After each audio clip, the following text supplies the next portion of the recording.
अपने देश में पेट्रोल आता कहां से? हम कहां से और कैसे पेट्रोल और डीजल निकालते हैं? वो लोग कौन है जो ये काम करते हैं और उनकी जिंदगी कैसी होती है? अगर हाँ तो ये वीडियो आप ही के लिए है। वैसे आप ये तो जानते ही होंगे कि पेट्रोल और डीजल दरअसल क्रूड ऑयल से ही मिलते हैं। कच्चे तेल को गहराइयों से निकालकर जब अलग अलग तापमान पर वेपोराइज किया जाता है तब हमें पेट्रोल और डीजल प्राप्त होते हैं। वैसे तो दुनिया में बहुत सी ऐसी जगहें हैं जहां पर तेल मिलता है, लेकिन अगर हम इंडिया की बात करें तो हम आपको मुंबई के समुद्र में लगे ONGC के प्लांट के बारे में बताएंगे। जी हाँ, oil and natural gas corporation limited. ये वही प्लांट है जिसने इसी साल मई में आए टाउक्टे तूफान की मार को झेला था। तेल का ये कुआं मुंबई के अरब सागर में चल रहा है। बता दें कि देश का सबसे बड़ा ऑयल प्रोडक्शन प्लांट है जो कि देश के 71% ऑयल प्रोडक्शन को संभालता है। अगर वहीं हम दुनिया की बात करें तो सबसे ज्यादा तेल गल्फ के देशों में, और वही दुनिया भर के तेल को मैनेज करता है। वैसे एक वक्त वो था जब तेल का कुआं खोदना बेहद आसान काम था, क्योंकि पहले धरती में बहुत मात्रा में तेल मौजूद था।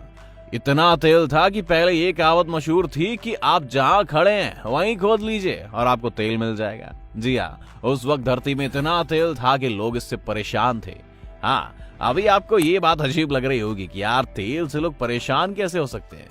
दरअसल उस समय पेट्रोल के लिए इतनी लंबी लंबी लाइन नहीं लगती थी ना, और दूसरी चीज वो बेचारे कुआं तो पानी के लिए खोदते थे और तेल निकल जाता था।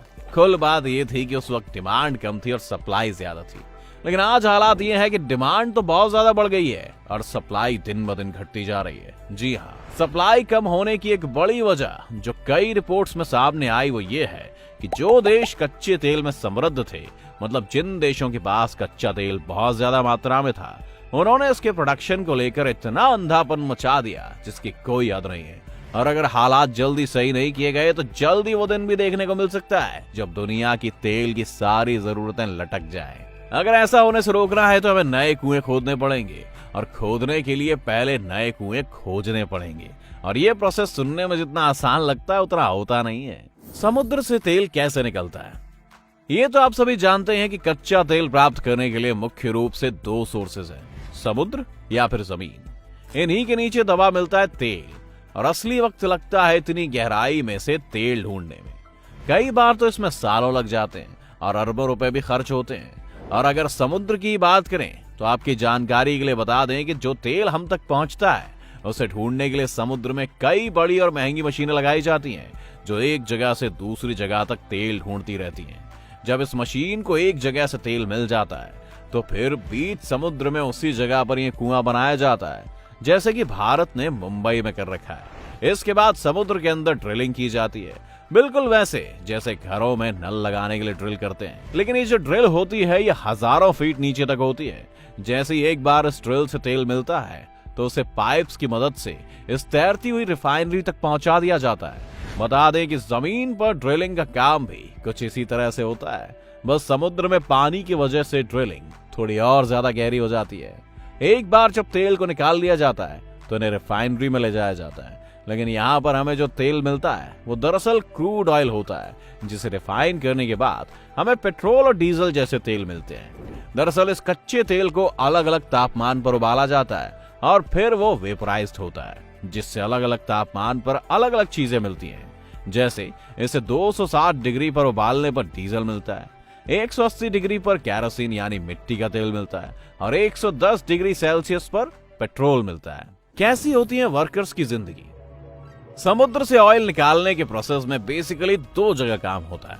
पहला वो काम जो बीच समुद्र में बने तेल के कुओं पर होता है, और दूसरा काम वो जो रिफाइनरी में होता है। जो बीच समुद्र में काम करते हैं उन्हें ऑफशोर वर्कर्स कहते हैं, और जो जमीन पर काम करते हैं यानी रिफाइनरी में उन्हें ऑनशोर वर्कर कहते हैं।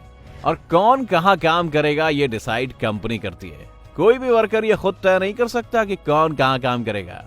ऑनशोर वर्कर्स को ज्यादा काम ऑफिस का ही होता है, और वहीं ऑफशोर वर्कर्स का काम तेल को ड्रिल करने से लेकर प्रोसेस करने तक का होता है। ऑफशोर वर्कर्स का ये काम बेहद खतरनाक होता है और कंपनी भी इस बात से अच्छी तरह वाकिफ होती है। इसीलिए ऑफशोर वर्कर्स का काम ऑन ऑफ ड्यूटी में होता है। इसका मतलब होता है कि महीने में 15 दिन काम और 15 दिन छुट्टी। हालांकि कुछ कंपनियों में सिस्टम 21 दिन का भी होता है। मतलब 21 दिन काम और 21 दिन आराम। अब इसमें जिन 15 या 21 दिन वर्कर्स को रिस्क पर काम करना होता है, उन्हें हर दिन समुद्र में ही रहना होता है। मतलब पहले दिन आपको समुद्र में पहुंचा दिया जाता है और फिर आपकी वापसी 21 दिन बाद ही होती है। बीच समुद्र में रहने के लिए कंपनी ने एक बड़े से जहाज को हॉस्टल की तरह बनाया हुआ होता है, जिसमें बंक बेड्स लगे होते हैं। आपको याद होगा कि हमने वीडियो के शुरू में बताया था कि ONGC के प्लांट ने खतरनाक तूफान को झेला था। दरअसल जब ये तूफान इस प्लांट से टकराया था, तब उस पर करीब 800 लोग काम कर रहे थे और तूफान की रफ्तार लगभग 200 किलोमीटर प्रति घंटे की थी, जिसकी वजह से समुद्र में 30 से 35 मीटर ऊंची लहरें उठ रही थीं और उन लहरों में फंसी थी 800 जिंदगियां। फिर भारत की नेवी ने अपनी जान हथेली पर लेकर सैकड़ों लोगों को हेलीकॉप्टर की मदद से वहां से निकाला, लेकिन जी तोड़ कोशिशों के बावजूद भी 89 लोग लापता हो गए। इनमें से 52 लोगों की लाशें तो समुद्र में मिल गईं, लेकिन बाकी के लोग कहां गए कोई नहीं जानता। अब आपको इस बात का अंदाजा हो गया होगा कि ऑफशोर पर काम करना कितने जोखिम से भरा हुआ होता है। बहरहाल वापस आते हैं प्लांट पर। तो जो लोग प्लांट पर रहते हैं, उनका खाना उन तक पहुंचाने के लिए भी एक पाइपलाइन बिछी होती है, जिसके जरिए उनको खाना पहुंचाया जाता है। आप सोच रहे होंगे कि वहां पर रहने के लिए सब कुछ है, तो हॉस्टल में किचन नहीं है क्या? तो दोस्तों, वहां पर जितनी गैसेस और ऑयल्स होते हैं, इतने शायद ही कहीं होते होंगे। और सोचिए, अगर आपसे जरा सी भी गलती हुई तो कितना बड़ा धमाका हो सकता है।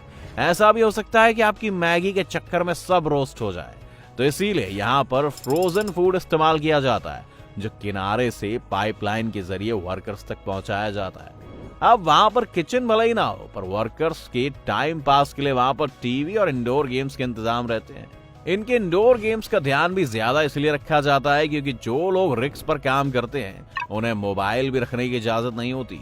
इसकी 2 वजह। पहली ये कि कई बार मोबाइल से इंसान डिस्ट्रैक्ट हो जाता है और वो गलती कर सकता है, और दूसरी ये कि ऑयल रिग्स पर बहुत से काम सीक्रेट होते हैं, इसीलिए वो ना तो यहाँ पर मोबाइल लाने देते और ना ही कोई और कैमरा। कुल जमा बात यह है कि वो नहीं चाहते कि कोई इनके कामों की वीडियो बनाए। वहां पर कंप्यूटर और लैपटॉप तो होते हैं, लेकिन उनमें इंटरनेट भी वही होते हैं, जिस पर सिर्फ कुछ काम की वेबसाइटें खुलती हैं। अगर हम ट्रेनिंग की बात करें तो इन लोगों को काम के साथ साथ पानी में सरवाइव करने की ट्रेनिंग भी दी जाती है, ताकि अगर वो किसी वजह से पानी में गिर भी जाएं, तो भी वो मदद मिलने तक अपने आप को जिंदा रख सकें। और इसी तरह जीते हुए वो हमारे लिए समुद्र की गहराई से तेल निकालते हैं और अपनी जिंदगी जीते हैं। क्या आप इस तरह की जिंदगी जी सकते हैं दोस्तों? ऑयल रिग्स पर छोड़िए, क्या यहीं पर आप 21 दिन बिना मोबाइल और सोशल मीडिया के रह सकते हैं? हमें कमेंट करके जरूर बताइए। अगर आज की वीडियो आपको पसंद आई हो तो इसे लाइक करने के साथ साथ अपने दोस्तों और रिश्तेदारों के साथ शेयर जरूर कर दें।